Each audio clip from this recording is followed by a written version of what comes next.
Hey up everybody, Magpie Gaming here, bringing you your weekly PUBG news. Now I know that it isn't exactly weekly because it's been a little while since I did the last one, but it'll be roughly weekly, fortnight-ish when I get round to it sort of video.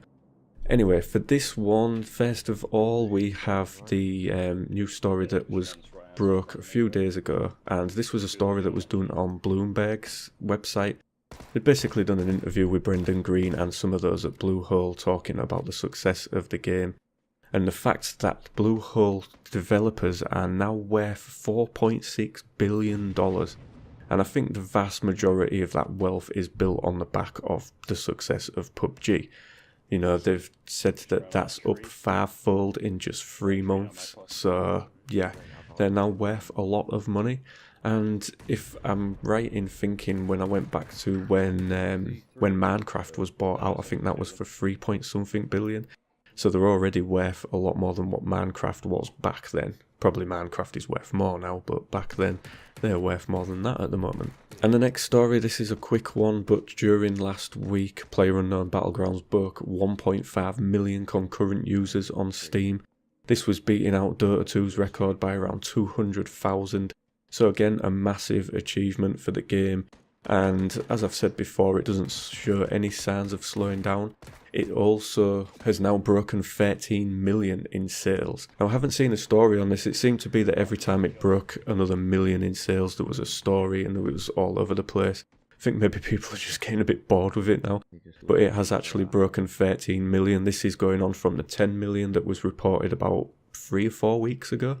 So yeah, again, shows no signs of slowing down. It is still powering on as normal. PUBG have also announced that they are going to be adding squad first-person servers to the OCE servers, and this will be confirmed in mid-October. Now, so far they've only had access to the third-person servers, and it was recently solo first-person was added.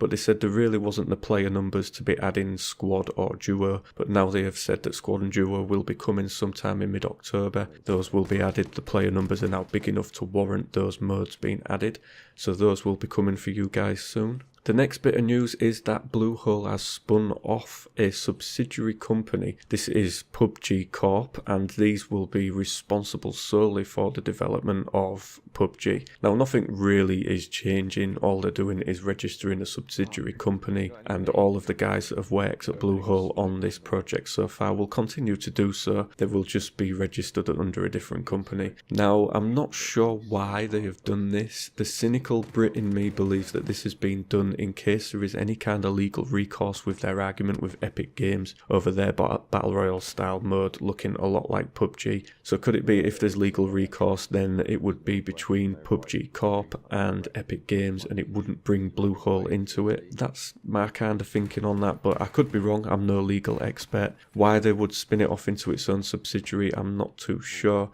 But it makes sense to call it PUBG because that's what everybody called it. Very few people actually described it as Bluehole. So there we go, that was another bit of news for you.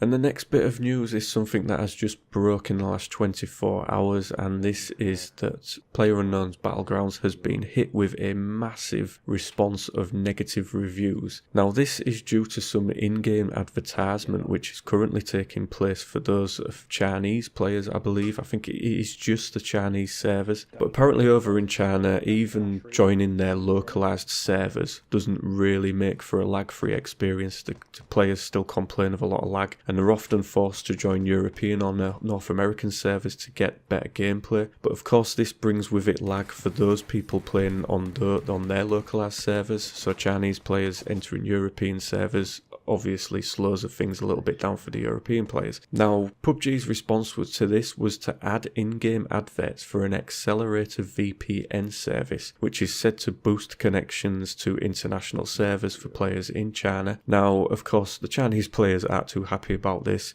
One, they're getting adverts in a game that they've paid for, which is never a good move and obviously will bring about a lot of criticism. And two, they'd rather PUBG just fix their localized servers rather than put in adverts that gives them software that allows them to connect better to international servers. You know, they should be able to join their own localized servers without any lag issues. Now, where this story goes from here, I don't know. It's only just recently come out, but Steam recently included a histogram for reviews on Steam so that you could view when a game did something which wasn't very good. And right now it shows a massive amount of negative reviews, upwards of 10,000, probably more by the time I've got this video out. So this isn't good. Now, these adverts are only showing for the Chinese players, they're not showing for anybody else right now. So, but obviously they've entered into an agreement with these people and are probably being paid money to run these adverts, which really isn't good. It doesn't make people like your game anymore. Will it put people off buying it altogether? I don't think it will.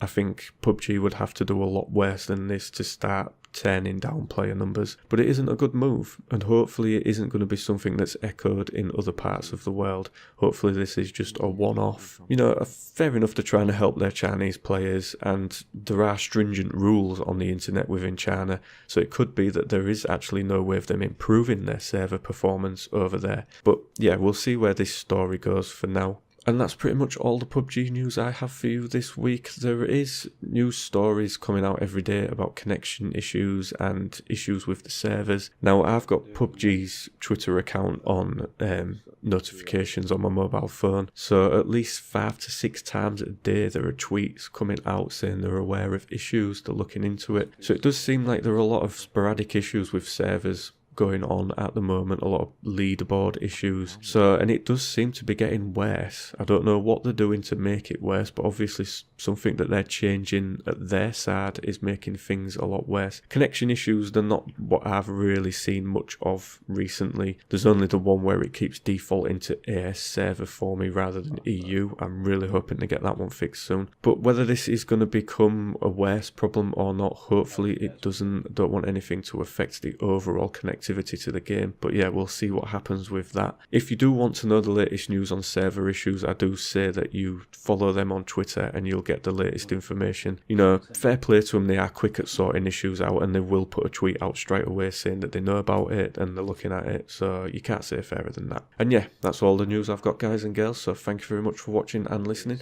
Don't forget to like, share and subscribe, and I will catch you in the next one. Take care.